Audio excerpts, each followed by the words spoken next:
day po sa inyong lahat. Welcome na naman sa another episode ng ating vlog. Na kung saan ang topic po natin for today ay usapang tungkol sa pag-harvest at pagdi-deliver ng mga RTL natin. So paano nga ba ito ginagawa? So unang-una, kapag tayo ay may delivery or may harvest, nangailangan tayo ng driver na syempre magmamaneho sa ating mga sasakyan. Bukod sa driver, kailangan nating kumuha ng pahinante niya na dalawa. Kung hindi man dalawa, isa. Depende po sa dami ng manok. Ayan. Minsan pa nga po, 3 yung pahinante na kinukuha natin.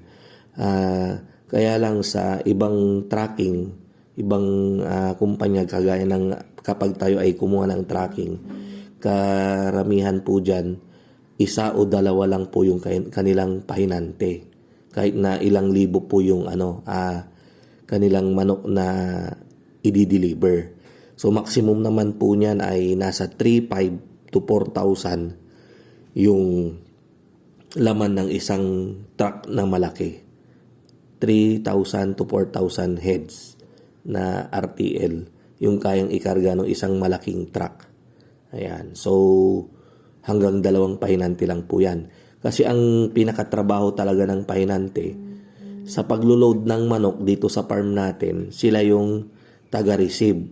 Sila yung maglalagay sa crates or maglalagay dun sa may kolong-kolong ng truck. Sa ganung paraan, makikita kasi nila, mabibilang nila talaga yung tamang bilang nung manok na iniaabot sa kanila.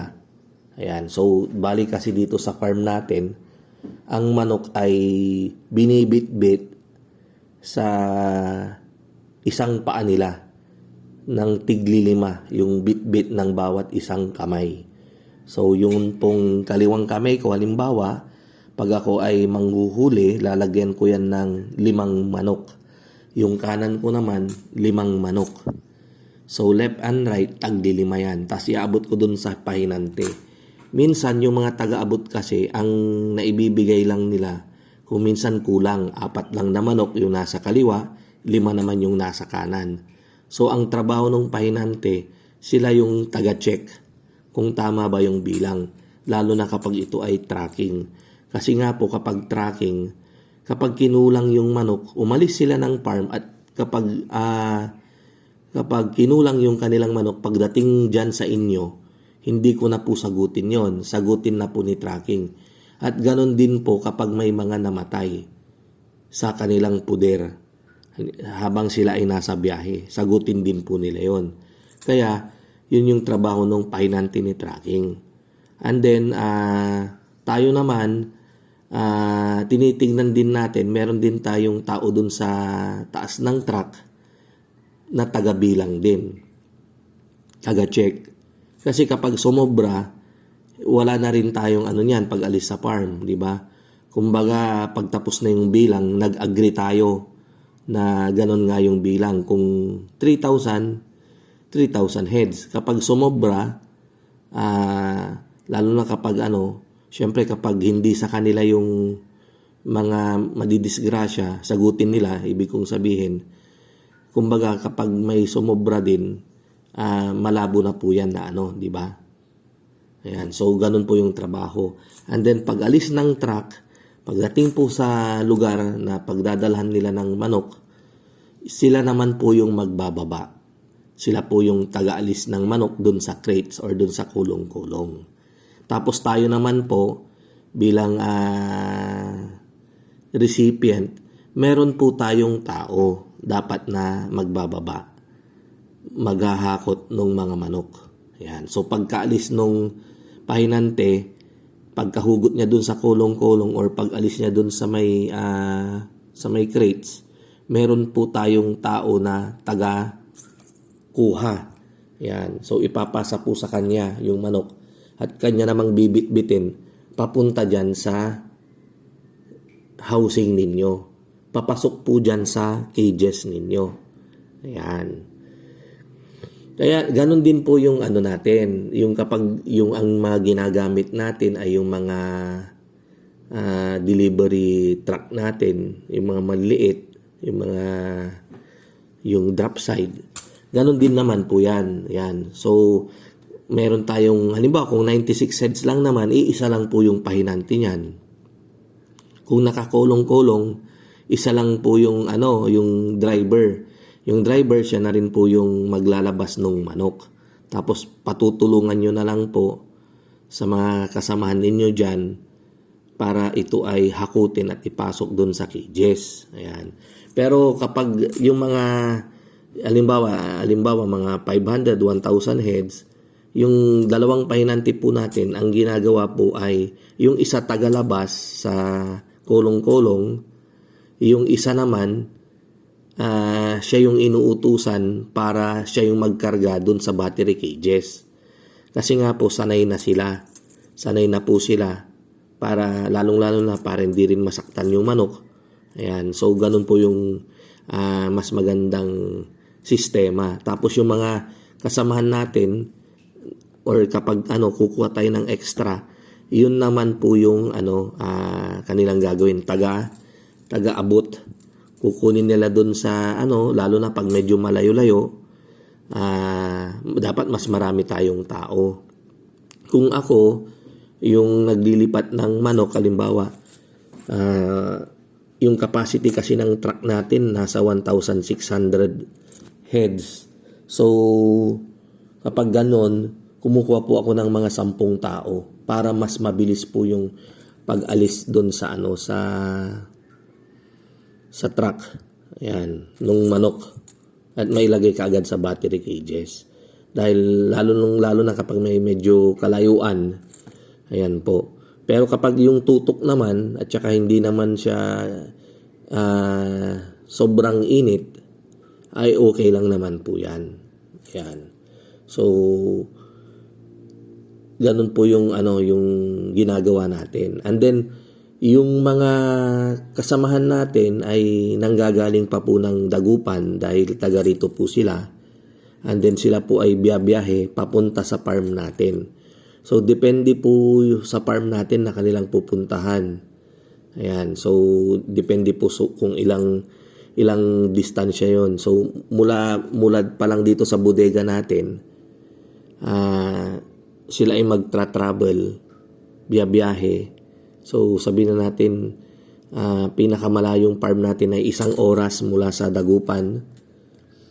And then kapag sila ay andun na, ilalabas na naman yung manok natin o huhulihin na naman at saka ikakarga sa truck. So another naman po yun, 1 oras na naman, depende po sa dami nung kanilang ikakarga. Ayan, at saka ibiyabiyahe na naman na yan papunta dyan sa inyo. Ayan. So ganun po yung para at least may idea po kayo. Ngayon, mahirap lang pong mag-harvest kapag yung manok ay nasa battery cages. Kasi po,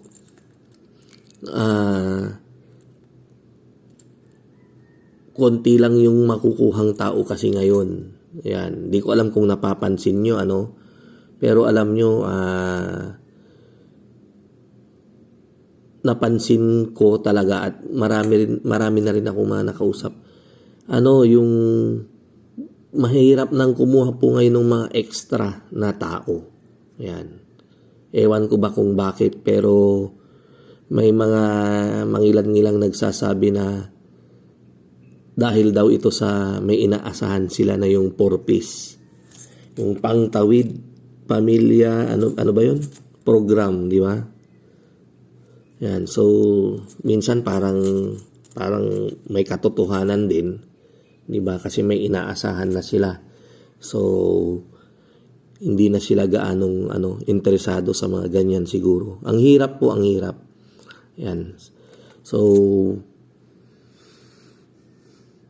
ano pa ba yung natin dito? Yun, so pagdating naman po diyan, pagka-unload, ayan, so maya-maya, uuwi naman na sila kaagad. Lalong-lalo na ngayon, medyo lagari yung delivery ng mga boys natin. Ayan, sunod-sunod. Ayan, so sa ngayon, andyan yung mga boys natin sa San Nicolas, Pangasinan, kay Sir Gulchao, at saka nandyan din sila sa may Santa Maria kay Sir Rene Lamigo. Yan.